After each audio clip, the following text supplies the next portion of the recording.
السلام عليكم.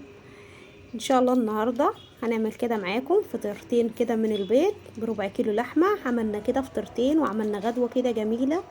قدمنا كده جنبها زي ما انتم شايفين مخلل، وقدمت كده بطاطس قطعتها مكعبات كده بشكل جميل، وحطيت طبعا كاتشب وعيش بلدي وعيش فينو اللي عايز حاجه ياكلها. الصراحه كانت غدوه جميله، وطبعا الخيار والطماطم اي حاجه عندك قدميها معاه. شديها. طبعا فعلا ما شاء الله كده، يعني ما خدش معلش. الغدا، ما خدش معايا كده ايه 5 دقايق كنت عامله لهم احلى غدا. خلاص اقفل. لو عجبك بقى النهارده الفيديو الجميل ده ما تنسينيش باللايك والشير والاشتراك. يلا نقول لكم هنعمل ايه. صلي على النبي عليه الصلاه والسلام. وزي ما انتم شايفين انا كده معايا بيضتين، ومعايا معلقتين كبار من الدقيق، ومعايا كده دولت بالظبط كده، يعني اقل نص يعني انا جايبه ربع لحمه اخدته نصه، هعمل منه فطيره الاول وبعدين اعمل الفطيره التانية. وزي ما شفتوا كده معايا جبنه موزاريلا وجبنه رومي، ومعايا كده معلقه من الزبده، وطبعا معايا دولت فنجان كده من 3/4 فنجان من اللبن، ورشه ملح ورشه فلفل على البيض، وحطيت كده اللي هو 3/4 فنجان من اللبن، ومعلقتين الكبار من الدقيق، وهبدا ان انا اقلبهم. طبعا هقلبهم كده واخليهم على جنب لغايه ما اخلص كده. وطبعا معايا فلفلايه من الفلفل الرومي، ومعايا كده طماطمايه. طبعا معاها لو انت بقى ممكن تعملي واحده من الفلفل الحامي وواحده من الفلفل الرومي، بتبقى جميله جدا. انا عملت كده فعلا، يعني انا جبت ربع كيلو من اللحمه قسمته على الفطيرتين دولت. بسم الله ما شاء الله كانت جميله جدا الصراحه.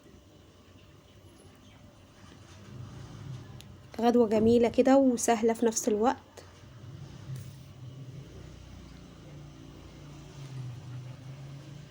طبعا رشه ملح ورشه فلفل.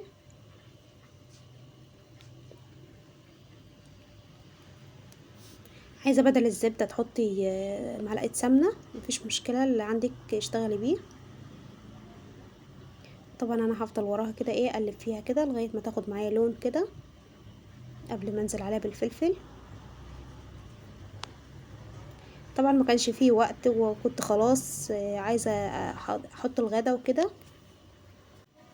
كنت خلاص يعني محتاجه ان انا احط الغدا، وما كنتش عملت حاجه، يعني كان وقت اليوم ده كنت متاخره في الغدا جامد، ففكرت بقى ان انا اعمل لهم كده بسرعه. فعلا طلع غدا جميل جدا. طبعا حطيت الفلفل معاها، وتبداي ان انت برضو ايه تفككي كده اللحمه من بعضها كده عشان ميبقاش فيها كتل ولا حاجه. يعني مش عايزه اقولك انا دوبك برضو حطيت الفطرايه ديت كده، ورحت عملت حمرت البطاطس، كان معايا كده الغدا جاهز.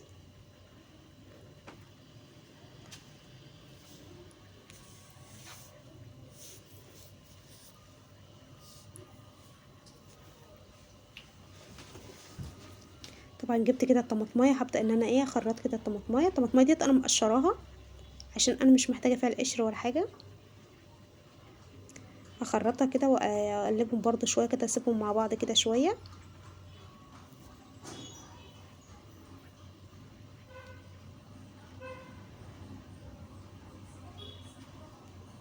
طبعا جبت كده البيض اهوت اللي انا قلبته مع الدقيق واللبن.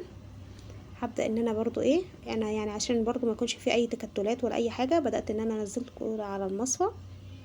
هو برضو هيبقى فيه تكتلات بس بسيطه زي ما انت شايفه، فانا مش محتاجه يكون فيه اي حاجه. طبعا كل الخطوات اللي انا عملتها مع ديت هعملها برضو مع التانية، بس الفرق ان انا هحط في التانية فلفل حامي، عشان برضو لو انت عندك اولاد مش بياكلوا الفلفل الحامي ممكن تعمليه 2 زي ما انا عملت. والربع كيلو هيعمل معاكي بتزيت، يعني بتزيتين او فطرتين تسميها زي ما انت عايزه، اللي هي بالبيض ديت جميله جدا الصراحه. بدات ان انا احط كده الجبنه الرومي والجبنه الموزاريلا، وهغطيها واسيبها شويه، وبعد كده ابدا ان انا ايه ادخلها تحت الشوايه دوبك بس تاخد لون معايا، تبقى كده معايا جاهزه.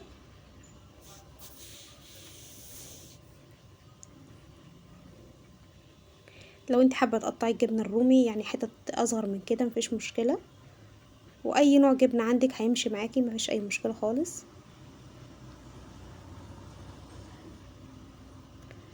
طبعا انا غطيتها وسبتها كده لغايه ما الجبنه كده ساحت، وبعدين انا قطعت عليها كده من فوق فلفل وطماطم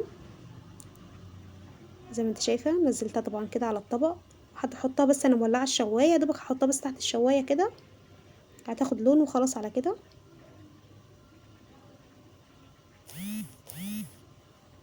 طبعا كده خلصت زي ما انتوا شايفين بقى الفيديو الجميل ده كده. فعلا كده في 5 دقايق كنت مخلصاه. يا رب يكون الفيديو عجبكم، والسلام عليكم ورحمة الله وبركاته.